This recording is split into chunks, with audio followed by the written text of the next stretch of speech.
Aumentar a receita é um desafio do poder público, principalmente em tempos de crise. A Baixada Santista oferece aos visitantes muito mais que praias. O turismo náutico é apontado como uma das saídas para garantir mais recursos financeiros às cidades da região.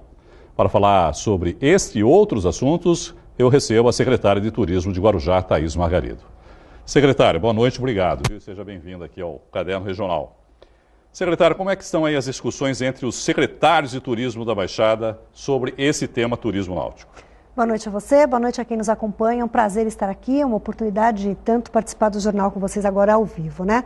É um trabalho que a gente tem começado, nós começamos praticamente em março, né? Tendo em vista a necessidade da gente criar um roteiro de turismo náutico. Por quê? Nós somos uma região metropolitana banhada por águas, mares, rios, e isso foi pouco explorado até então. E Guarujá começou meio que capitanear esse projeto, porque Guarujá hoje é a cidade do litoral de São Paulo com maior infraestrutura náutica, não só pela quantidade de marinas e garagens náuticas que a gente tem, mas pela infraestrutura com profissionais qualificados, né? Então são funileiros, são homens já com capacidade para lidar com o maquinário, a infraestrutura de barcos, todo esse trabalho. E aí nós fomos buscar o porquê que os proprietários dessas embarcações que guardam os seus barcos na cidade do Guarujá não ficavam por lá e simplesmente pegavam os barcos e iam para outros estados, até para o Rio de Janeiro, ou iam para Ilhabela, ainda no estado de São Paulo também.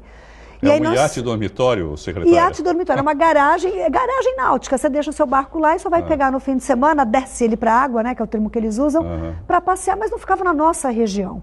E bem como você disse, você abriu falando uma coisa que é muito séria, o poder público tem que gerar receita, tem que gerar emprego, e de que maneira? E por quais motivos esses proprietários desses barcos não ficam aqui na região?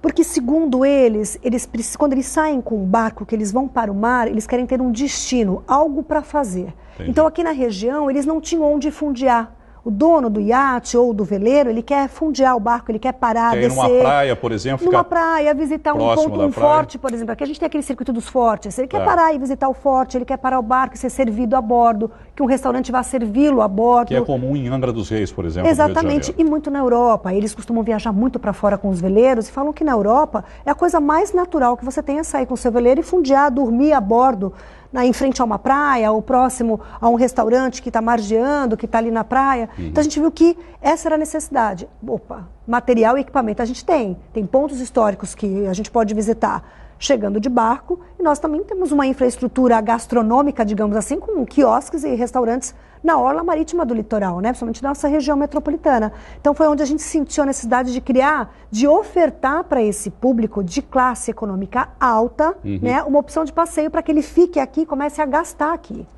Mas ele tem que ter condições para isso também, né? Porque é um público exigente, não é, secretário? Muito, vamos combinar. Muito. Então, assim... Não dá para fazer um trapiche lá, o cara vai chegar lá com o barco, descer... E foi o que eles falaram, olha, secretária, é simples assim, não também nos basta ofertar o roteiro turístico, né, histórico para a gente visitar. O que nós precisamos também, primordial, é de segurança para navegação. Porque o roteiro em si, teoricamente, já existe, quer dizer... As atrações já estão aí, né? Quer dizer, de repente vai se colocar no papel, né? Vai até tal lugar, ou deixa de ir para tal lugar e assim por diante. Mas lá você tem que chegar lá e encontrar uma infraestrutura de acordo com aquilo que... Precisa de um pier para você poder descer, precisa de uma rampa para você colocar o teu barco, você precisa ter a segurança da navegação de que você vai descer do barco para visitar e o seu barco vai estar lá intocável. E hoje a gente sabe que teve recentemente alguns registros de assaltos a bordo, principalmente na entrada do canal do Porto de Santos, por conta de algumas comunidades que a gente ainda tem ao redor, né? Então, a gente foi buscar que antes de ofertar esse roteiro, como bem você disse, tem que dar infraestrutura para que ele se faça útil, né? Esse roteiro é metropolitano? Metropolitano. Eu confesso que eu sou um pouco, assim, descrente quando se usa a palavra metropolitana. Porque nada que é metropolitano funciona na região metropolitana, pelo menos do meu ponto de vista. Eu acho sempre muito complicado, entra uma vaidade enorme política, e as cidades acabam brigando ao invés de se unir. Mas, de qualquer forma, há consenso em relação a isso, quer dizer? Isso foi uma Cada município teria que fazer algum tipo de investimento, obviamente, porque se tem lá um ponto de atração para esse roteiro náutico, vai ter que fazer melhorias. Então, foi uma coisa que a gente ficou muito contente, porque quando o Guarujá sentiu essa necessidade, viu que só fazer um roteiro pelo Guarujá era insuficiente. Então, nós vamos chamar as outras cidades e a aceitação foi muito legal.